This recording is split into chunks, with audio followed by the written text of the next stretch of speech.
De la celebración del Día del Patrimonio, 5 y 6 de octubre, que tiene como temática el vino como tradición, emigración, trabajo e innovación, hemos iniciado un ciclo de grabación con acá la presencia del maestro José Pedro Núñez, que tuvo en su familia alguien que haya elaborado y haya incorporado la vitivinicultura en el departamento. Hemos hecho una investigación y ahí nos hemos encontrado, oh sorpresa, con realmente una historia que la queremos reflejar acá. Tenemos acá la presencia de José Pedro Núñez, maestro, inspector, de gran trayectoria, realmente una persona que ha participado en todos los movimientos cooperativos, que ha sido una persona muy pujante y muy creativa, y bueno, queremos conocer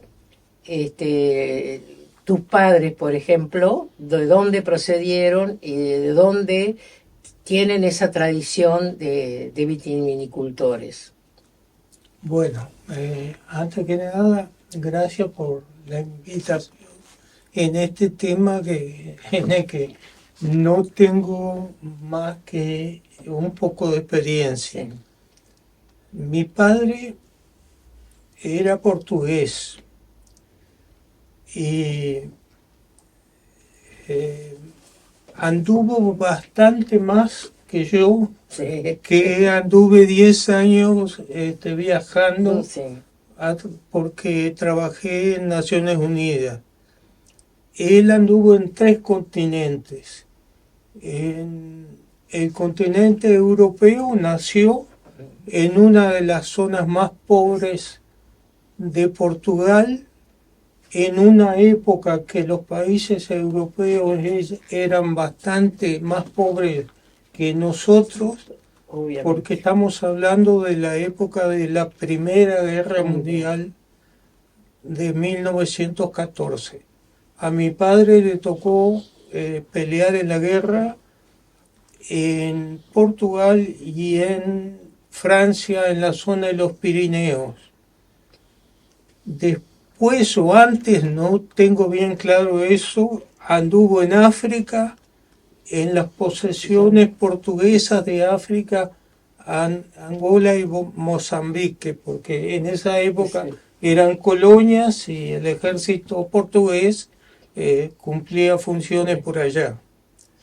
Y después, para no ser menos, se vino a América, pasó por Brasil muy poco, y vino a dar a Manga, donde tenía un hermano que se había venido disparándole a la guerra, era mayor que él, y estaba trabajando en un viñedo en Manga, y no sé cómo hizo, porque mi padre era de esa zona muy pobre, no sabía leer ni escribir, no tenía el idioma, y fue a dar a Manga. Que si a mí me piden que vaya a Manga, bueno, ahora hay sí. Instrumentos que nos llevan, pero sí, en esa época no había absolutamente nada.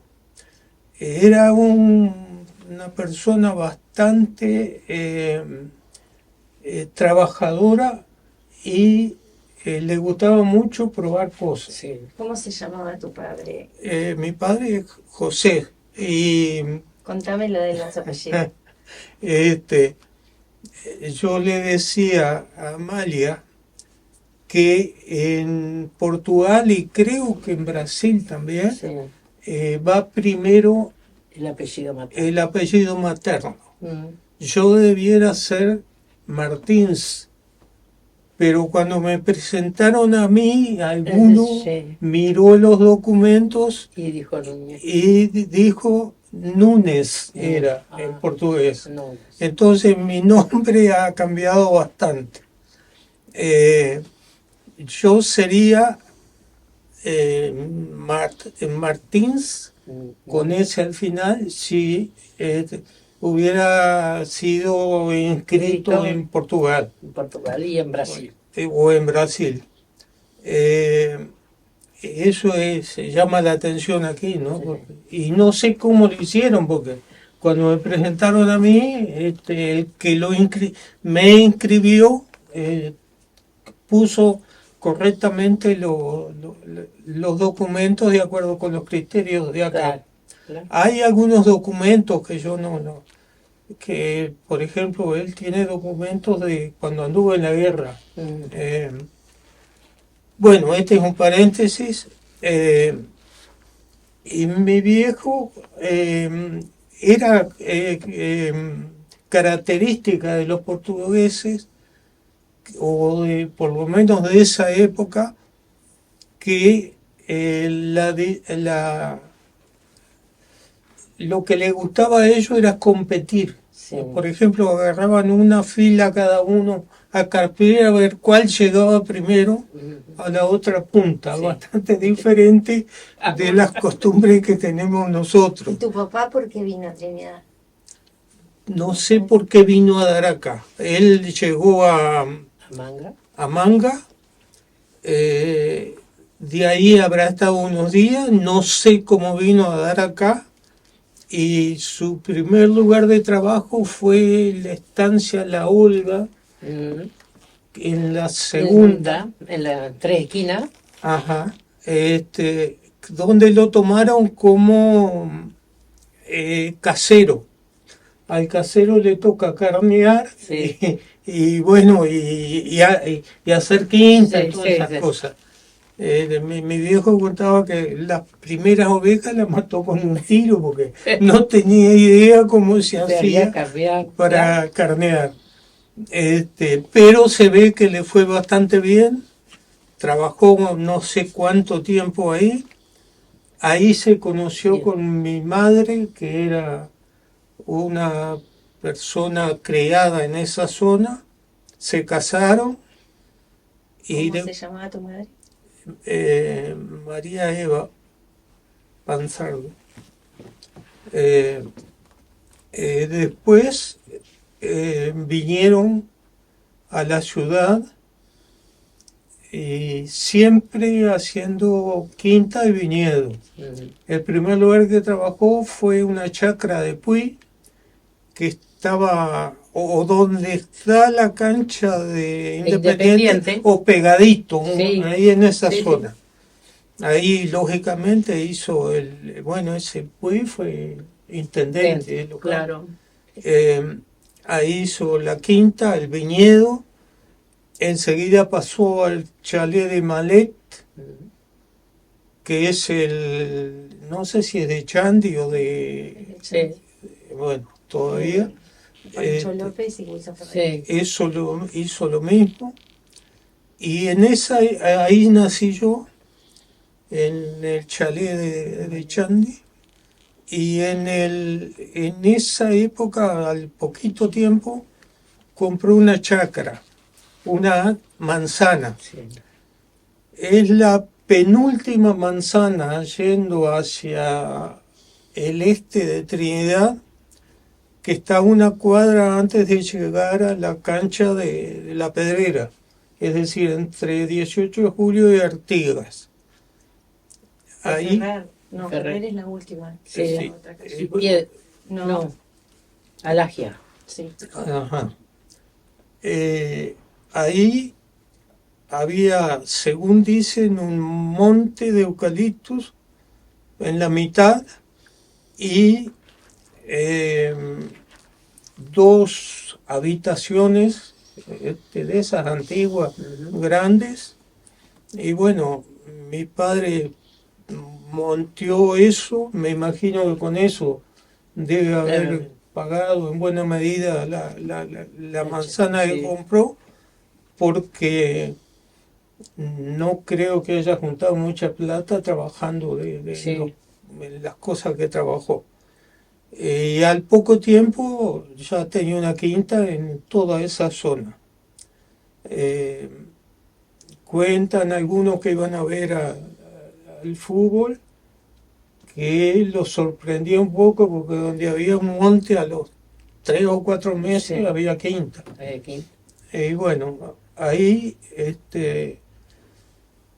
empezó a hacer quinta, y de eso vivimos, y me criaron a mí, y a 9 años después a mi hermana también.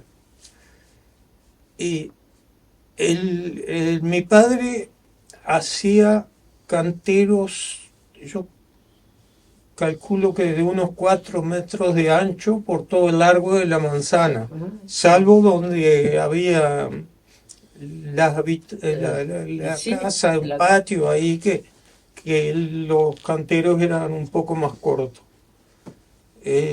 Hacía quinta, vendía, era el mayorista, porque vendía la producción a intermediarios.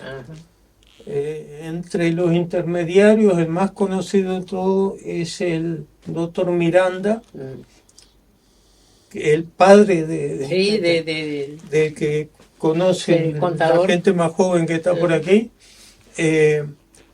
que mientras estudió eso, repartía verdura, vendía verdura con un canasto, creo, o con una carretilla, no sé bien.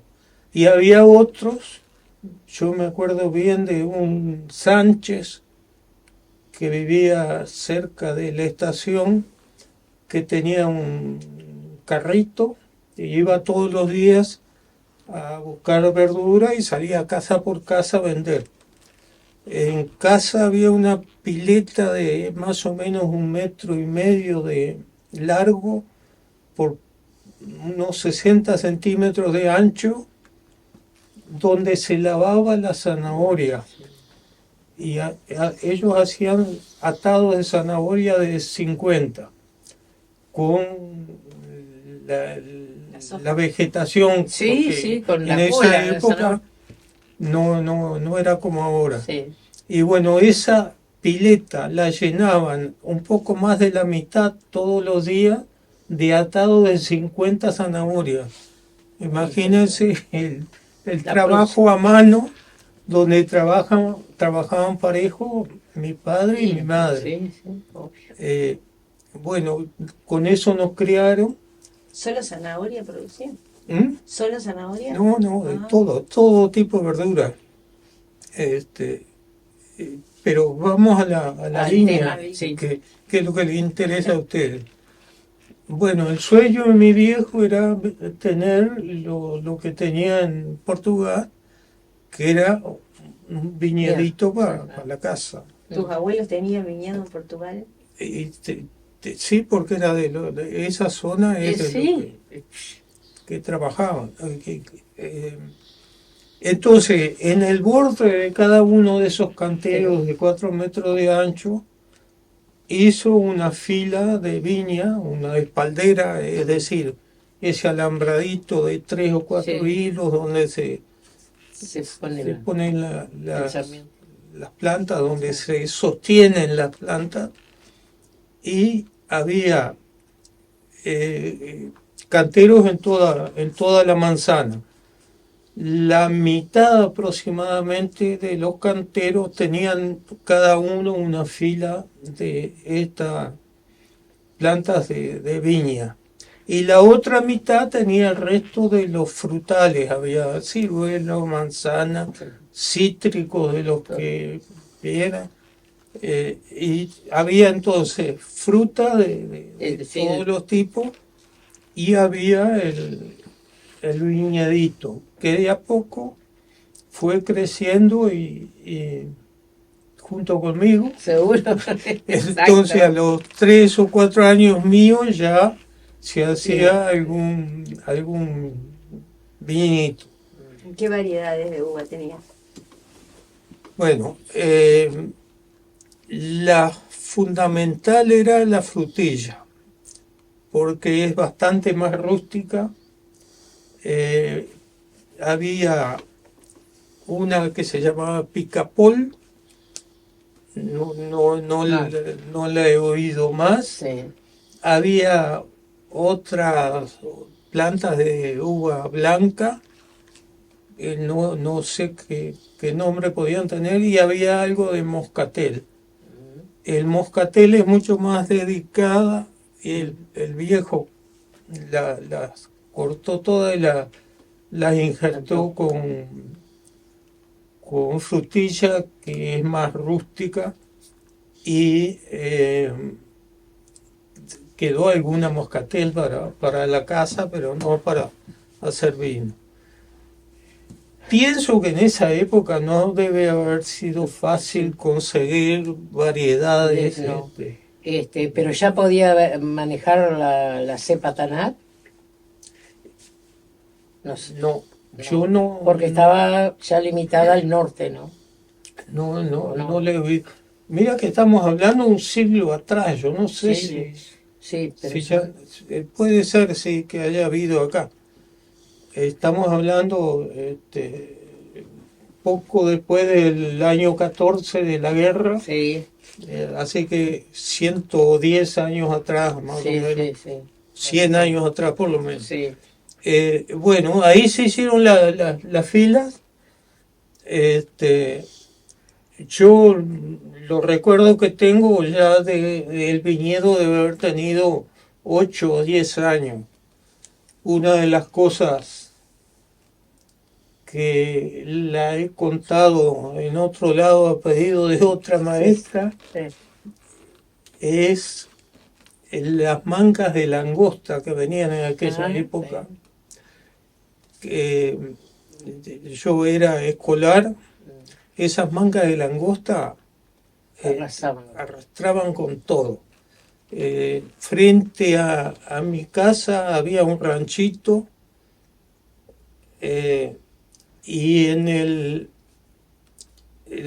las mangas de langosta se le formaba hasta una determinada altura un cascarón, digamos, de langostas amontonadas de un ancho impresionante.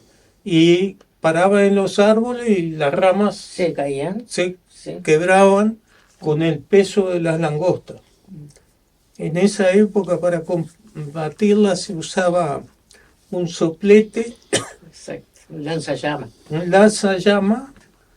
y se ponía había unas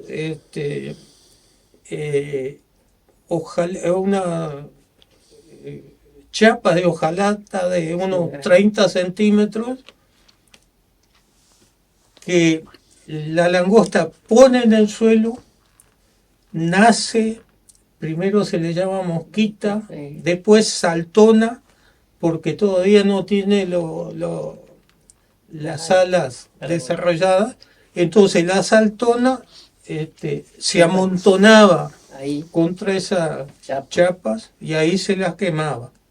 Después apareció el Gamesane y los aviones y empezaron a combatirla. Y 2 años atrás anduvo por aparecer, estuvo cerquita en Argentina y bueno, una maestra me pidió que contara estas cosas también. Bueno, ese es un parate. ¿Cómo hacía el vino tu padre? Sí, pero antes de cómo hacía el vino, me preguntaban, vamos a hacerlo crecer y podar. Bueno, eso lo aprendí en algún curso de especialización que hice en la escuela rural. Lo clave de la podada de la viña es que la que da fruta este año es la que nació de una rama del año pasado. Eso es lo que hay que saber para podarla. La rama de este año va a dar fruta, las que nacen de este año van a dar fruta el año que viene. Entonces, a las plantas se las deja muy cerquita del suelo. Sí. En este caso hay distintos tipos de espaldera, entonces se la deja cerca del suelo, se sacan dos ramas, una hacia cada lado de donde está la planta, plantada a 2 metros más o menos de distancia una de otra, y de esas dos ramas que tienen una espaldera con 3 o 4 alambres a la altura de un pique, de un alambrado común, de esa rama salen las que van a dar fruta este año y se atan, se sostienen con los alambres de más arriba. Se poda en el otoño, según decía mi padre, mejor podarla más bien tarde, Sí. porque así demoran un poco en brotar, Claro. y Y no evitan las quema la el helada. peligro de la helada. La helada. Bueno, al año, entonces, de cada una de esas ramas se deja 2 brotos, de 2 o 3 yemas cada uno de ellos. El de más arriba se le llama cargador porque es el que va a dar la fruta. Sí.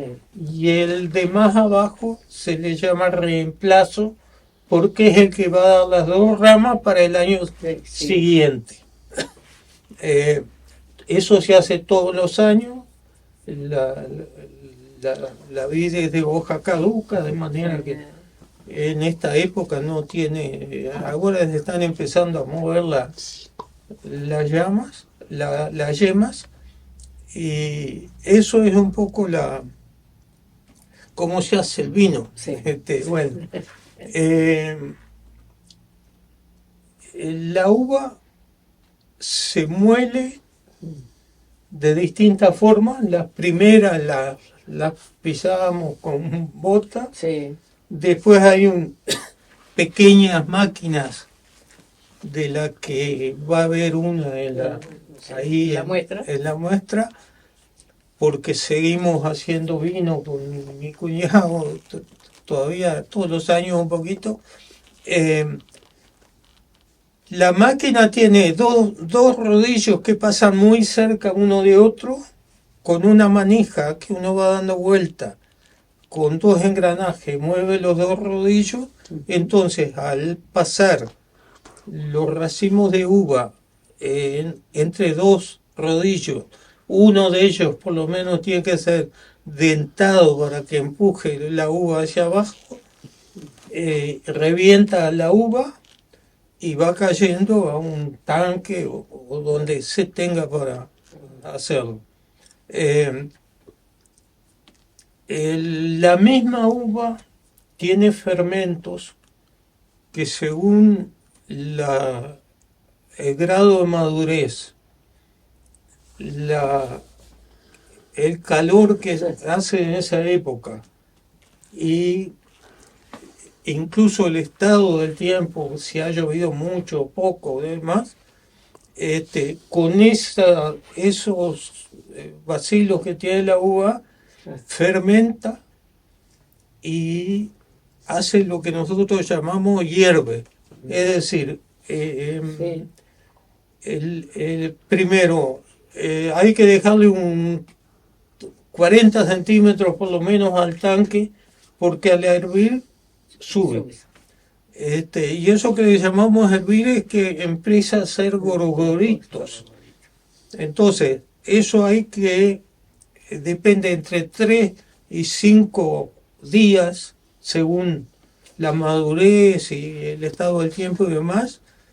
Eso va fermentando, hay que revolverlo cada 3, 4 horas aproximadamente. Eso hace gorgoritos que se ven subir y poco a poco los orujos van subiendo a eso. Cuando el hervir se detiene un poco, los orujos se van todos hacia arriba y quedan como estabilizados en la parte superior. Si el tanque tiene una canilla abajo, es muy fácil sacar el vino porque todos los orujos están arriba. Entonces con una malla ahí, por alguna cosita que pase, se saca bastante limpio el vino. Después tiene una maduración mucho más lenta, que demora como un mes, donde no es bueno cerrar definitivamente eso, porque puede reventarle la dama Juana o donde sea. ¿Y ese tanque ustedes dónde lo ponen cuando lo sacan por la canilla? ¿Ya lo ponen en dama Juana? Eso va. En aquella época teníamos barriles comprados en los remates, no sé cómo. Los barriles son de roble. Teníamos aproximadamente 1000 litros de capacidad. El más grande creo que de 200 litros, 150, pero había lo que se conseguía, se lo compraba mi padre, y teníamos para 1000 litros aproximadamente. Entonces, se habían hecho 2 paredes lejos de unos 30 centímetros, hierros largos, 2, y encima de esos hierros iban todos los barriles mirando hacia el mismo lado.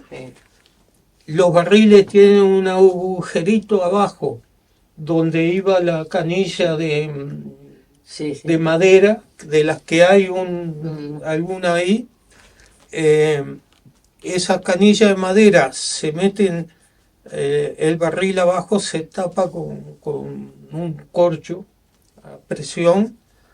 Cuando se enchufa también a presión una parte de la canilla de madera que empuja el corcho hacia adentro y queda firme, y esa canilla tiene uno que va horizontal clavado en el tanque abajo y otro de madera también de menor a mayor que va encima, y ese tiene un agujero que si uno lo pone enfrente al agujero que viene en la parte de allá sale, y si uno lo da media vuelta cierra. Bueno, ¿Decían vino tinto? Sí, tinto. El barril en la parte de arriba tiene una tapa de unos 10 centímetros de diámetro aproximadamente, que se tapa con madera. Pero estaba hablando de la fermentación lenta después, que eso no conviene taparlo firme a esa época, sino que hay que dejarlo como un mes tapado relativamente flojo, y reponerle un poquito de vino. Para el enemigo del vino es el aire. Entonces, si toma aire, se pica, se transforma en vinagre. ¿Y en qué época hacían el vino? ¿En qué época del año? Este mes? Y se hace en otoño. Cuando está madura la uva, fines de marzo, abril aproximadamente, depende un poco de las variedades también.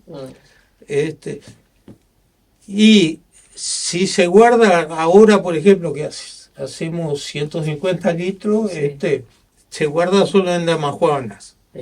Entonces, en las damajuanas, ese mes está tapado provisoriamente, y la seguridad la da llenarlo hasta el pico y echarle un chorrito de aceite. Porque el aceite, primero más liviano, se va para arriba y evita que le entre el aire. Entonces no se pica. ¿eh? Cuando se va a tomar con una jeringa se chupa el aceite que está arriba y queda eso.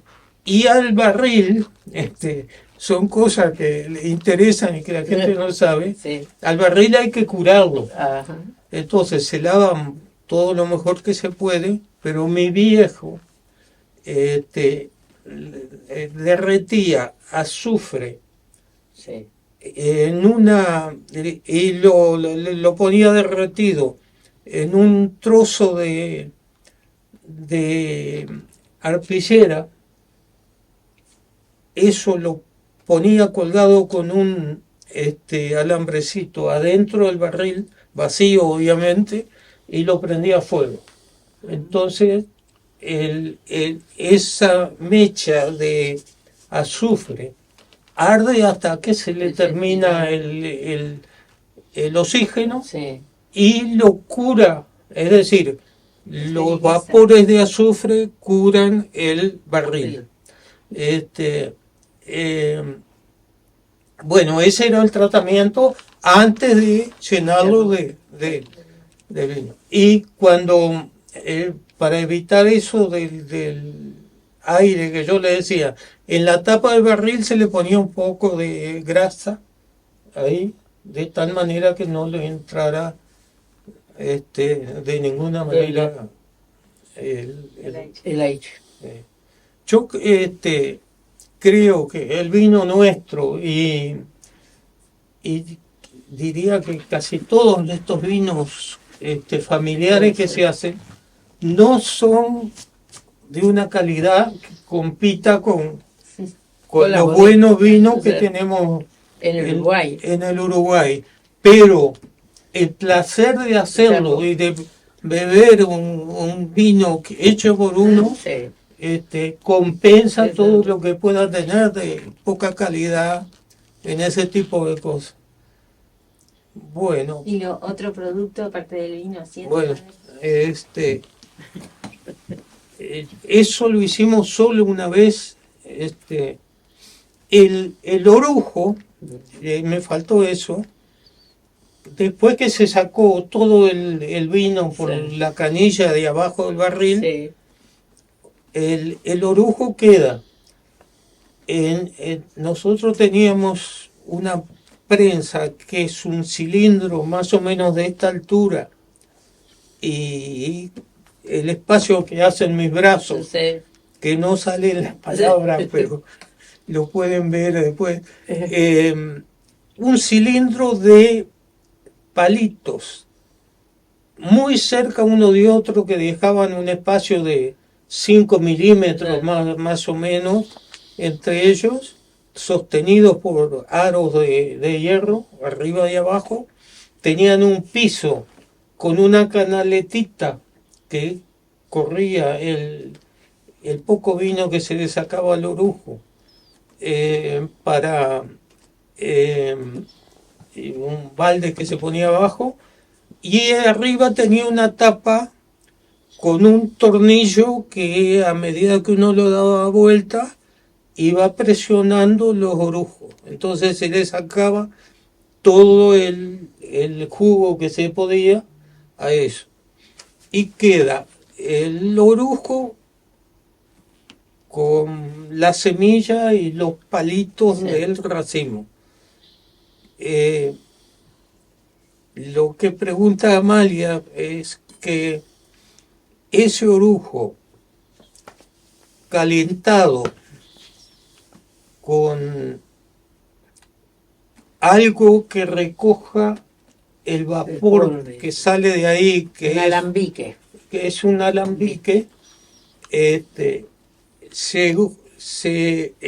el alambique se va enfriando el vapor que salió de eso y gotea, gotitas pequeñas, y eso es la grapa. Es la grapa. ¿Qué es la vineta? Y ahora el orujo, hay una empresa, uno de estos viñedos, que lo está secando, moliendo y vendiendo el polvo, porque dicen que tiene no sé cuántas cosas. Cuántas propiedades. Sí. Propiedades. La vineta, cuando uno está corto de uva para la cantidad que quiere hacer, al mismo orujo que ya fermentó y del que se sacó el jugo, en vez de presionarlo y sacarle todo lo que pueda, se deja el orujo con un poco de